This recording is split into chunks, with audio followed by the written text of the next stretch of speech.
वंदे मातरम मित्रों। अज्ञात कारण से प्रसन्न रहिए। एक मंद मंद खुशी आपके जीवन में हमेशा बनी रहनी चाहिए। वह कब होगा जब हम शुभ की सोचेंगे, यह सोचें कि अगला क्षण होगा वो अधिक शुभ होगा, अधिक सकारात्मक होगा। सब निगेटिविटी हमारी दूर हो चुकी है और अब जो होने वाला है सभी शुभ है। चाहे अशुभ भी हो तो भी हमें उन्हें सीढ़ी बनाकर आगे बढ़ना है, उसे सकारात्मक मानकर आगे अपनी उन्नति करनी है। ऐसा ही कृष्ण ने किया। उनका जीवन शुरू से ही संघर्ष में रहा, लेकिन हर बाधा को सीढ़ी बनाकर वो आगे बढ़ते गए और हमारे लिए इतने सम्मानी। हजारों वर्षों से हम उनकी कथाएं सुन रहे हैं, तो उसका कारण यही है कि उन्होंने बाधाओं को सकारात्मक ढंग से लिया, उसे भी शुभ माना। यदि हम हर चीज को शुभ मान लेते हैं तो हम सदैव प्रसन्न रह सकते हैं। और यह कब होगा? जब हम अधिक शांत होंगे। शांत रहकर हम चीजों को अच्छी तरह समझ सकते हैं। जो चीजों को, घटनाओं को अच्छी तरह समझ लेता है वो शांति को पाता है। समस्या तब उत्पन्न होती है जब हम परिस्थितियों को सही नहीं समझते हैं, उसे सही ढंग से नहीं लेते हैं।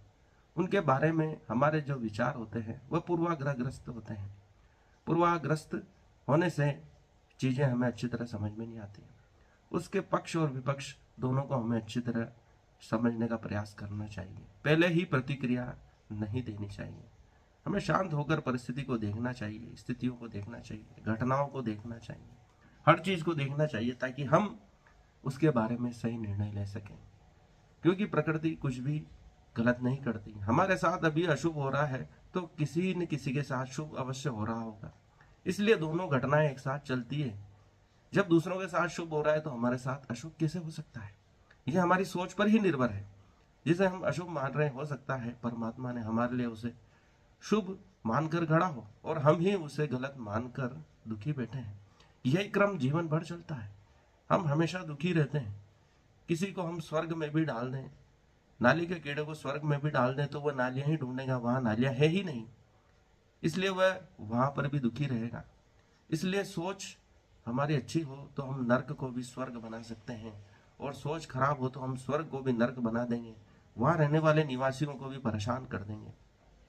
इंद्र को भी वहां से भागने के लिए मजबूर कर देंगे, क्योंकि हमने उसे भी नरक बना दिया है। इसलिए हम जहां बैठे हैं उसी स्थान को स्वर्ग बनाया जा सकता है, तीर्थ बनाया जा सकता है। इसलिए साधु संत जहां बैठते हैं, चाहे वह जंगल में हो, गांव से दूर हो, लोग वहां भीड़ लगाए बैठे रहते हैं, क्योंकि वहां उन्हें एक अद्भुत शांति मिलती है। संत जहां बैठे हैं, ऋषि जहां बैठे हैं, उसी स्थान को तीर्थ बनाए हुए हैं, क्योंकि वह